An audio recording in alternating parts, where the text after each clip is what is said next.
The feeling across farming and rural communities is probably at an all-time low, really, for confidence, which is surprising considering that commodity prices are pretty good, apart from perhaps wool. Interest rates are low, but confidence is plummeted, particularly in the last couple of years. And there's a number of factors towards that, but the biggest one, I think, is around uncertainty. We just don't know where we're at in terms of the ability to actually farm the way that farmers want to farm.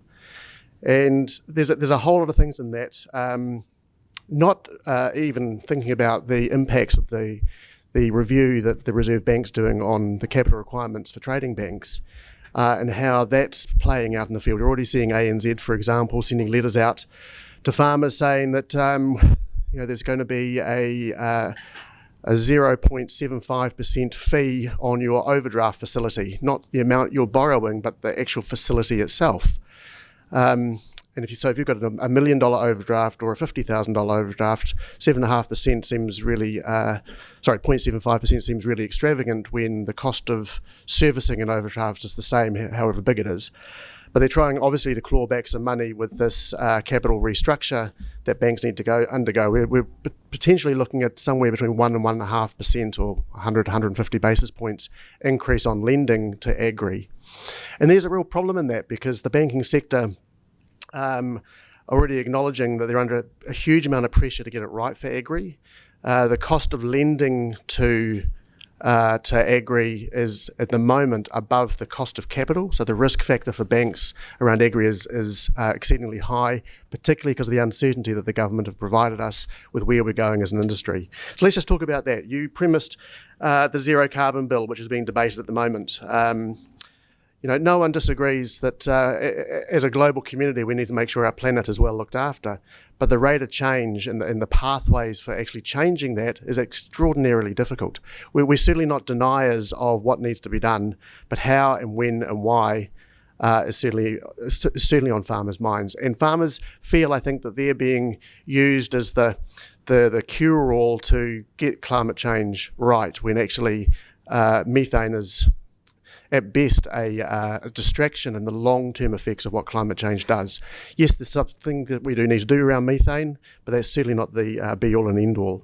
But if you combine the zero carbon bill, the David Parker's Essential Fresh Water program that's about to be launched, Eugenie Sage's NPS on biodiversity, National Policy Statement, and then the billion trees and other forestry issues. There's a lot of problems that farmers are facing, and we don't face these isolatedly. So we don't think, right, today when I'm farming, I'm going to think about climate change, and tomorrow I'll think about water. It's done holistically. So what no one's done is thought about the collective impacts of those four big policy areas and what it's going to do to farming. At Field Days last week or the week before, I can't keep up with the times, the spending was certainly down. Farmers aren't investing in big, heavy machinery like tractors, because why would you invest today if you don't know what you're going to be doing tomorrow? That has flow-on effects for the whole economy, of course. So what we're going to look at doing is looking at how can we research and find out what's happening with those four big policies and what that does to the net effect of farming. Will there, in fact, be farming? A lot of environmental movement people, of course, don't really care if there's farming or not because it's deemed to be negative influence to the environment. But from a social impact, if not an economic impact, of course, we need farming to be thriving. Farmers who are financially successful, of course, can invest more into being green.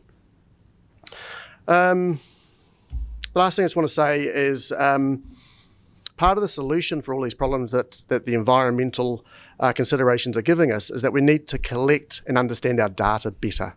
There's a huge amount of data that can come off farms. At the moment, a lot of farmers are providing data into about 12 different platforms in which to provide information to various regulatory considerations.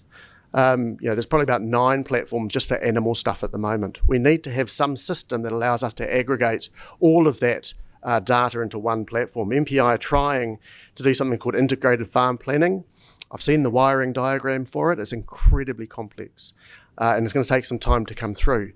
But one of the big things we're going to get from environment farm plans is that we need to be able to actively and from a live point of view access and contribute this data.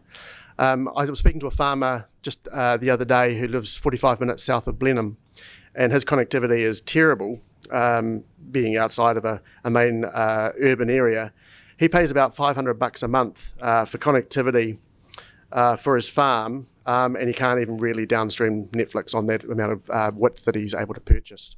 So there's a cost problem, but even outside of that, which people are prepared to pay it, is actually having enough width so that farms can actually utilise this data. And that's probably my 5 minutes.